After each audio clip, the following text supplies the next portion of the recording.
Bon, si je faisais des plans, alors j'ai fait des plans sur SketchUp, mais ça allait pas et j'ai rien imprimé, donc je fais tout à l'arrache, comme d'habitude. Pour schématiser un petit peu, les éléments hauts. Alors, un meuble haut là, double porte, ce sera un seul caisson. Ici, un meuble haut au-dessus de la scie onglée radiale qui sera légèrement plus bas que les autres parce que par rapport à la scie onglée, sinon je vais être embêté, je pourrais pas ouvrir les portes. Bon là, le schéma est un peu n'importe comment. Et là, un autre meuble haut, caisson, ouverture soit comme ça, soit par le dessus, je ne sais pas encore. De la même hauteur que celui-là. Là, les meubles en dessous sera simplement des caissons pour ranger ici ma ponceuse stationnaire et ici il y aura mes lames de scie, des chargeurs et puis mes visseuses dévisseuses. Alors là, j'ai pris mes codes. Par exemple, ici j'ai 67, ici 79 et ici 120. Mais je ne vais pas faire des découpes à 120. Voilà. Je vous explique pourquoi. Là, j'ai schématisé les montants des caissons, des meubles hauts. Et je vais leur faire une découpe. Est-ce qu'on voit bien? Alors, voici le montant. Ça, donc, c'est le contreplaqué 3 plis qui monte jusque là. Voilà. Je lui ai fait une petite découpe ici pour venir mettre la partie haute du caisson.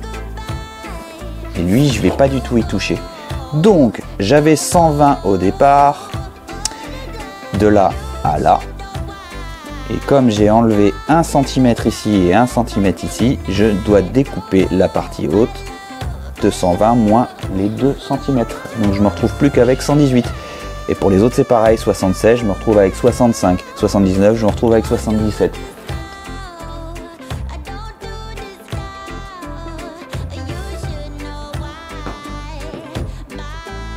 Bon.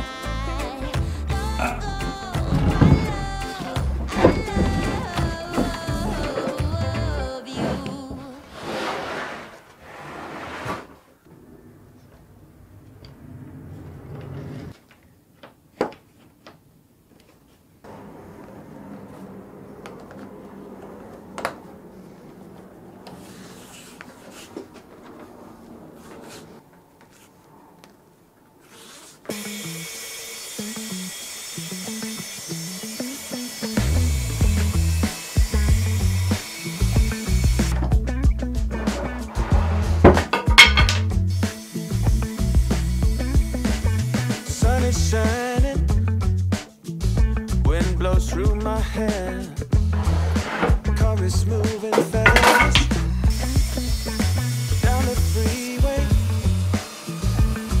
to anywhere. We are going somewhere new tonight. I ain't letting you out of my sight.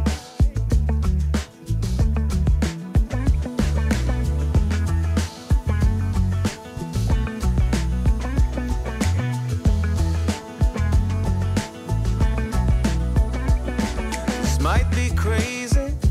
Alors, petite explication, pourquoi j'ai fait ça. Ça me permet de venir mettre ma partie haute de mon meuble ou la partie basse sans trop me poser de questions sur son emplacement. J'ai déterminé une hauteur de lame de 1 cm pour mon cas, donc du coup j'ai enlevé une épaisseur de 1 cm, et sur l'épaisseur de mon contreplaqué. Et là, en l'occurrence, ça fait 20. Pour venir vraiment bien s'encastrer. Là, je ne vais pas me poser de questions quand je vais venir assembler tout ça.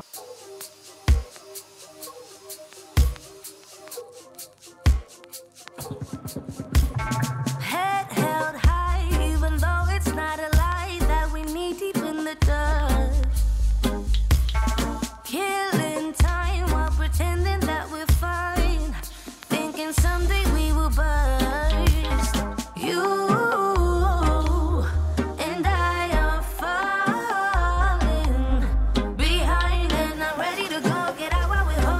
C'est super ce truc. Nickel.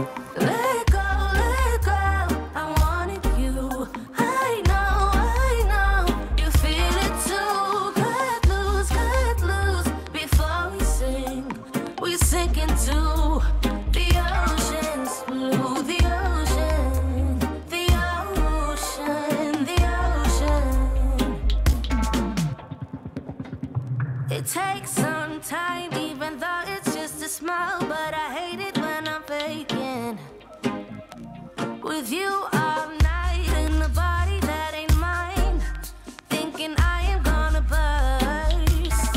You and I are falling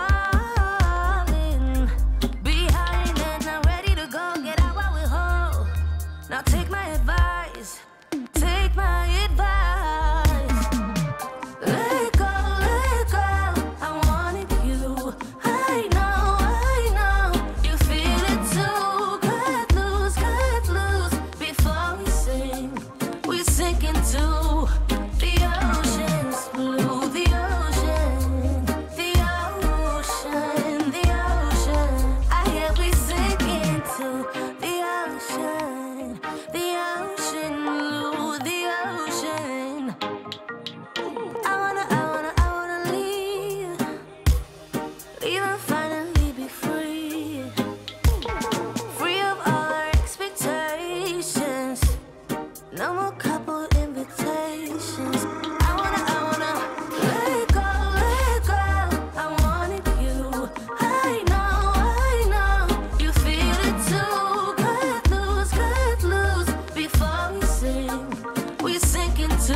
Allez, je fais une petite explication sur mon cas précisément.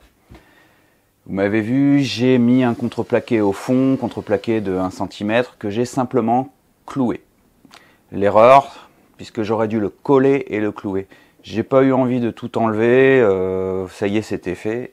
J'ai pris la solution de facilité de rajouter un tasseau sur le dessus, que j'ai collé sur la partie supérieure du tasseau, et ensuite vissé, vraiment pour tout vraiment solidifier. Et après, j'ai mis des vis à intervalles réguliers de 25 cm. Là, je peux vous dire que ça bouge absolument pas. Pourquoi j'ai fait ça? Si j'avais simplement utilisé ce que j'ai fait, à la longue, le contreplaqué se serait décloué, puisqu'il est tenu que par des simples petits clous tout fins, et avec le poids qu'il va y avoir à l'intérieur plus le meuble, tout ça, ça se serait cassé la figure.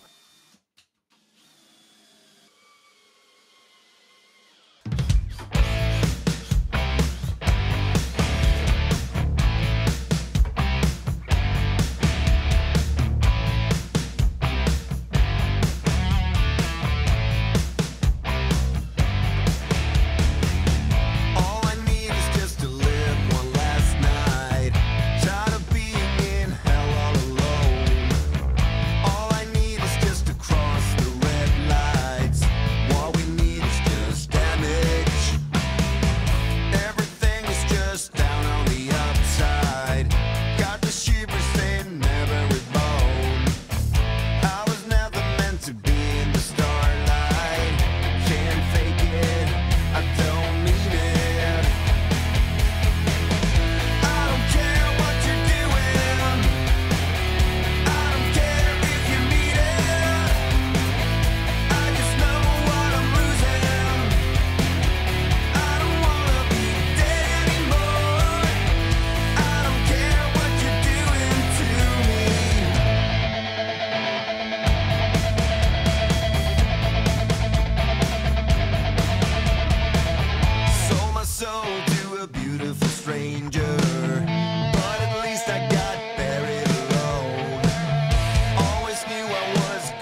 Bon, je vais m'arrêter là. Je suis vraiment très content du résultat, vous vous en doutez.